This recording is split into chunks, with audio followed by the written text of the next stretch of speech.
What is educational psychology? So when we are talking about psychology, psychology um, is a broad study and it has different branches. It has many branches. We have clinical psychology, we have developmental psychology, we have educational psychology. So educational psychology is one of the branches of psychology, which are many. So educational psychology is our focus in this course, and that's what we are going to pay so much attention to. So what is educational psychology? Educational psychology is a branch of psychology which looks at how best teaching and learning can effectively take place. This is a branch of psychology which looks at how best teaching and learning can effectively take place. Imagine that's the focus of psychology. This is the branch of psychology. We want to make sure teaching and learning takes place effectively, not just where you are in a teaching environment and teaching and learning, yet they are not effectively take place. We want to make sure teaching and learning takes place effectively. That's what this branch of psychology looks at or focuses on. So it looks at how to create a conducive environment where both teaching and learning can or may effectively take place.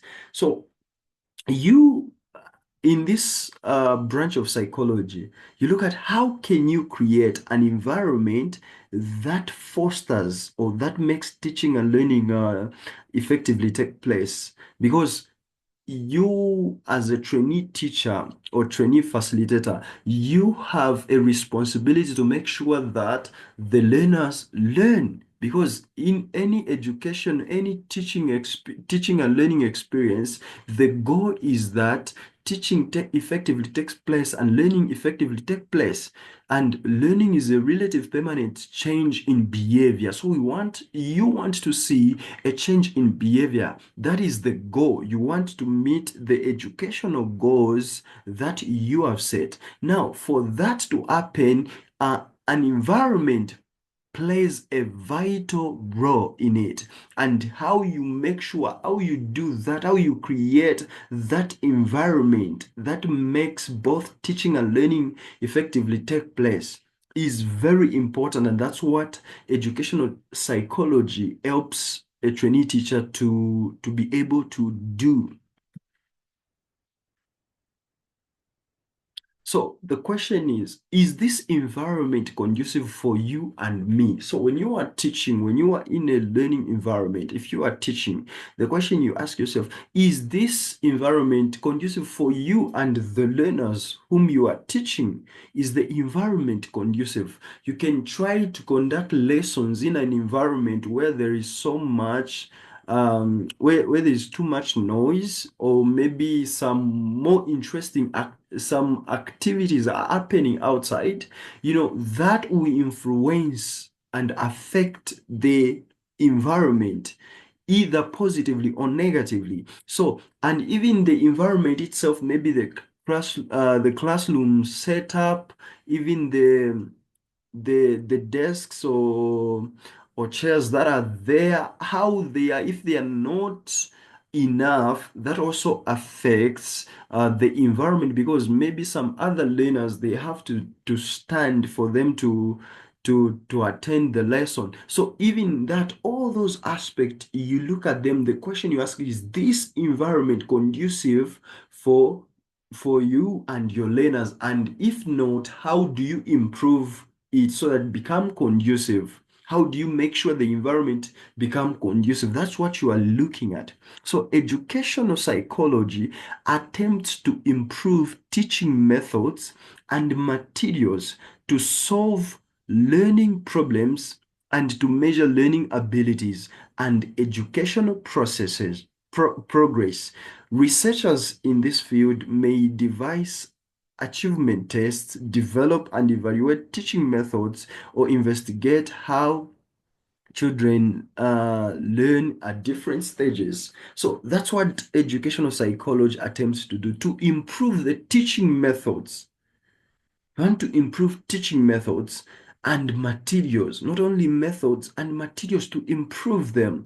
Why? You want to make sure the environment is conducive. You want to make sure teaching and learning effectively take place. That's the reason why you are improving the teaching methods and materials to solve learning problems. So you try, if you find there are learning problems, you solve them. It's to solve them. So this education psychology helps you to solve learning problems, to measure the learning abilities and educational progress.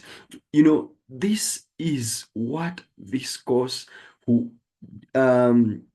course looks at and focuses on attempts to improve even as you study this. That's what we are looking at. So now let us look at the rationale and importance of educational psychology. So educational psychology, it will help one to understand and appreciate the strategies and principles involved in teaching and learning. It will help one understand and appreciate the strategies and principles involved in teaching and learning. That is self-explanatory. So it helps you to understand the strategies and appreciate the strategies and principles involved. Before I started studying educational psychology, I've been teaching for quite some times, teaching, I'm a Bible teacher and just having other opportunities to teach. So I thought I knew what teaching is all about, where you do it for a long time. So you think you know it all. But what I've realized after taking this course is I've learned to appreciate the strategies and principles involved in teaching and learning. So the first principle has really worked for me and has really, I can testify to it just after taking this course. I've I'm more appreciative of the strategies and principles involved in teaching and learning. Second, it will make one understand human growth and development from childhood to adulthood. So it also helps you to understand human growth and development from adulthood and childhood. You understand human growth, how people develop. And once you understand that, then it helps you to know how to teach effectively and to understand how to help learners who are struggling to learn, even to know the level at which your learners are so that you can organize a lesson that fits the levels of your learners. That is very important. So it will help one understand which language, teaching aids, and methods to use. So because of this, you'll be able to understand which language, teaching aids, and methods you are supposed to use. It will help one understand the cause of behavior and how to correct or maintain the same behavior. When you go, the reason, the importance of studying this course, it will help you to understand what causes behavior and how can you correct that behavior or maintain the same behavior if it's good. It will help one understand learners' individual differences and their learning styles. Others are slow learners or active learners. Others are slow learners and sequential learners, and they need to be embraced. They all need to be embraced. There are also global learners who are going to be part of the teacher's classroom. So number six is it is going to help one understand that intelligence depends on relationship between the environment and heredity or genetics, i.e., nature versus nature versus nurture. Intelligence cannot stand on its own. Either you got it from parents or the environment may affect one to improve their intelligence. If you take someone maybe from a public school and they are not good, their grades, they are not performing, they are underperforming, and you take them maybe to a private school of elite, of smartest students, you find that that person, yes, may not even be the first, but their performance will improve compared to the one to the previous one when they were at the public school. So that's what we are talking about, how environment can improve intelligence.